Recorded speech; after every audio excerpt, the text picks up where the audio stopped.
Now check this out, I've created a powerful black and white action that you can play on all your images. So if you go up to the actions palette, I've already got it here, but all we have to do is select the action and click play. Now let me show you what it does. So firstly, you want to create your own feel, your own mood, your own feel to the image. So all we have to do is come to this middle layer, choose which mood or feel do we want, darken or multiply. You want to lighten, or do you want to add a little bit more contrast? So it's just set default on screen, but it's up to you what you change.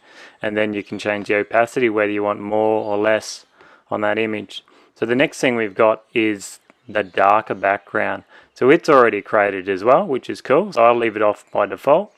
But all we have to do is make sure the mask is selected, come over to the gradient tool, make sure radial is selected, and then we just click where the model is, and then we just pull out, and that's going to create a radial gradient right on our model, which is pretty cool.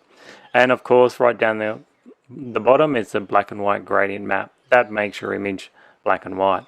Hope you like it. Give us some feedback.